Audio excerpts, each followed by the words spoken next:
This is CNN Breaking News. Welcome to our viewers here in the United States and around the world. I'm Wolf Blitzer. Pamela Brown is off. You're in the Situation Room. And we begin with the breaking news, an update from the Lindsay Clancy murder trial. We just learned moments ago about a question the jury asked the judge last hour. CNN's Jean Casares is in Plymouth, Massachusetts, covering the trial for us. So what did they ask, Jean? Well, first of all, we just understand that Kevin Reddington, defense attorney, has re-entered that courtroom. So we've got to stand by, see if anything is going to start happening. But what we do know, and we were able to confirm, is that the jury asked for a bag of pill bottles and also the knife. All right, let's talk first about those pill bottles. And our affiliate is saying that they saw 2 plastic bags filled with pill bottles that were handed to the clerk, which conceivably then would be taken to the jury. And the jury can look at evidence in the deliberation room. They are free to do that. Well, in regard to the pill bottles, we know that a focus of this case has been the immense amount of prescriptions that she was prescribed and that she took now and then, off and on. Some she chose not to take. But there were 2 instances in the trial where pill bottles were a part of it. First of all, the defense attorney even held him up during the closing argument that he went to the house with Patrick Clancy the day after this all happened. So the defense attorney came on board right away. And on the nightstand in the drawer, there was a plastic Ziploc bag, and he held it up yesterday. Again, it was part of evidence of pill bottles. But the law enforcement never collected them. He said in closings, law enforcement never chose to collect them. The second time in this trial we know about pill bottles was Patrick Clancy. During his testimony, the husband of Lindsay, he had a paper bag of pill bottles, and he carried them in his car after this all happened, and the jury learned that there were just a few pills taken out of each bottle, not many, but they went into evidence. They were shown to the jury, but we do believe it's plastic Ziploc bags. 2 of them, our affiliate is saying, was given to the clerk. We don't know why, but this is something that at least one juror wants to look at and assess. Second, the knife. This is what we know factually on the knife. The knife was from their kitchen. Now, the defense and prosecution, they vary on when the knife was gotten by Lindsay Clancy, but we know she got it from the kitchen, went upstairs, and this is when she did the wounds on her wrist and the cutting of her neck. Every single first responder and at the hospital said that they were superficial wounds. The defense pushed back on that, but it was a very serious attempt at suicide. We also don't know why they want to look at that knife, but that is something that they're interested in assessing themselves. Wolf? All right, Jean Casares reporting for us. Thank you very much. We'll continue, of course, to monitor what's going on inside the court, and we'll bring you updates as they become available. And there's more breaking news we're following right now. Military rescue teams are back along Nepal's border with China at this hour. The Red Cross now estimates the flash floods there have affected more than 90,000 people. We have new rescue video here, for example. Nepal's army pulls people from a tunnel of a power plant. Muddy and exhausted soldiers carry and even slide survivors to safety. 579 people are now confirmed dead in Nepal alone, and more than 1,900 are missing. Minutes ago, the U.S. State Department announced that 90 Americans are still unaccounted for. Rescue operations had been suspended because of this swollen barrier lake. It was created when the landslide clogged the river with trees and debris. The fear was that it would collapse. Officials now say it is slowly draining, but a second lake, almost as big as the first, has now formed in that very same area. CNN's senior international correspondent Will Ripley is in Kathmandu, the capital of Nepal, and spoke to American survivors. He's going to tell us what they are now seeing and saying. Yeah, just really difficult to describe this scene here, but there's a woman who just came and looked at a list of people who are being treated and also a list of people who are confirmed dead. We don't know the specific details of what she saw, but you can see on her face just how anguished she is right now, and we've seen this type of scene just repeated over and over and over again here in the capital of Nepal. This is the Teachers Hospital. It's one of the busiest medical centers in this city. And let me show you this way. Let's just walk through the crowd here, John, because there's a whole wall of people here, and the number of pictures have kind of been increasing throughout the day. Photos of people who are missing, family members who are waiting here, hoping that their loved ones are going to end up on this list here. This is a handwritten list of names of people who are confirmed survivors who are being treated right now at this hospital. All day, people have been hearing that there might be more survivors brought in, but as of the 6 hours or so we've been out here, still only 31 names on this list. But if you look at this table over here, the number of people who are now registered as missing has grown from 1,200 when we arrived here this morning to now more than 1,600 people. All these people who are here gathered at the table are adding the names of their loved ones to the list. And about a 5-minute walk from here, there's a morgue with a much larger wall of photos of dead bodies. And a much larger crowd of people looking at these photos of dead bodies, trying to see if they can identify their loved ones there. And I saw people, bodies of all ages. There were men, there were women, there were children. There were also photographs of body parts. They actually were trying to photograph arms and legs that might have had tattoos on them, hoping that family members might be able to help identify these remains. Now, the worst of it is the video that we've seen now, undoubtedly, at the China-Nepal border crossing. That large concrete structure that looks to be about 7 stories tall, with that giant black wave crashing over it, and another angle that shows row after row of blue buses that were just washed away like toys. Within the last couple of hours, we have spoken with the only 2 known Americans who survived from that border crossing. They were sitting on one of the buses. Their names are Patabi and Anjana. They're from Northern California, from the Bay Area. They said they were sitting on the bus, just chatting with some other tourists from Italy, and all of a sudden they looked outside the bus and saw people running. And they knew that something was wrong. Then they looked up the hill, and they saw a massive wall, black cloud, as they described it. They didn't know if it was water, they didn't know if it was smoke, but they knew that it was moving very, very quickly down the hill towards their bus and the other buses that were all parked in the road. They had had breakfast at the hotel with members of 2 groups that were inside that building getting their visas processed to cross from Nepal into China, into the Tibet region of China. Those people have disappeared, presumed to be gone. Even people on their own bus, when they saw this black wall approaching of water, they ran to the right, and other passengers ran to the left, and they'd never seen them since.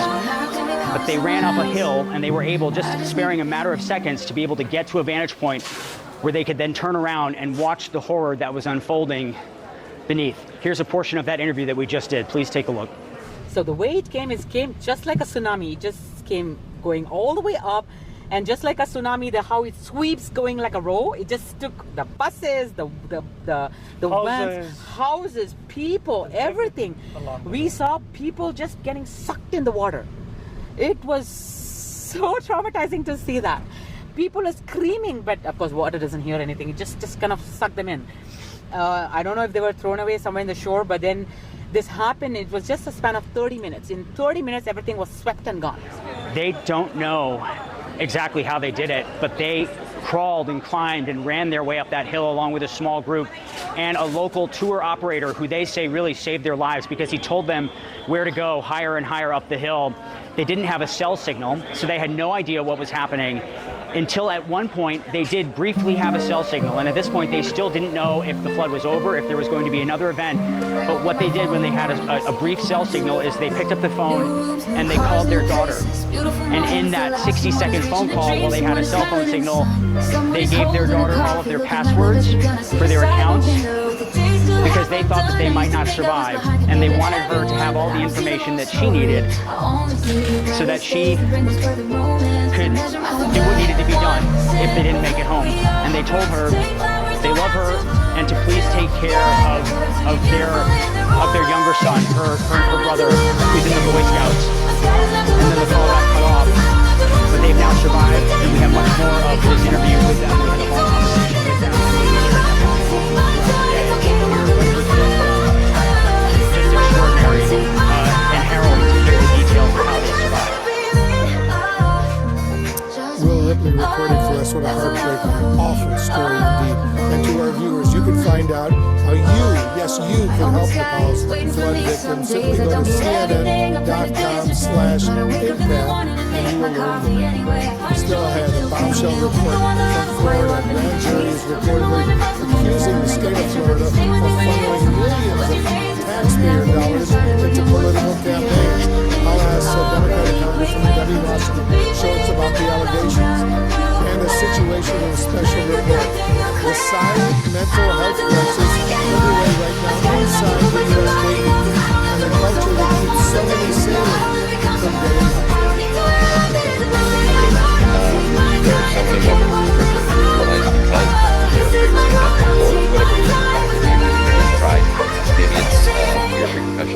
Whatever it may be. And that's sad.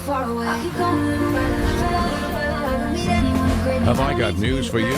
New season premieres September 12th on CNN. Hollywood thinks insuring rights to away shakes because they have millions of protein and calcium HIV to support. About how Florida used millions of dollars in taxpayer funds. A grand jury report leaked to CBS Miami states that Governor Ron DeSantis' administration, quote, misappropriated $10 million from a health care settlement meant for needy kids into the Hope Florida Foundation. That's a program championed by Florida's First Lady, Casey DeSantis. The report says the transfer was, quote, part of a sophisticated scheme to fund political activities, unquote, but that there is insufficient evidence to charge anyone criminally. Governor DeSantis said he was not involved in the settlement agreement and called the controversy of his word a hoax. Joining us now, Democratic Congressman Debbie Schultz of Florida. Congressman, thanks so much for joining us. First of all, what are you hearing from your constituents about all of this?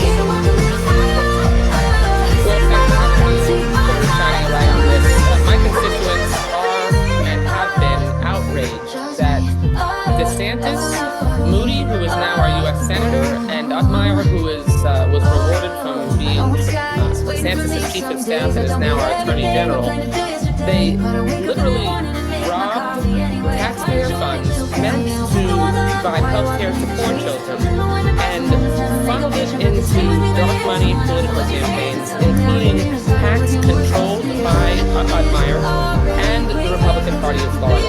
It is unbelievable. It is corrupt, and heads need to roll and prosecutions need to begin.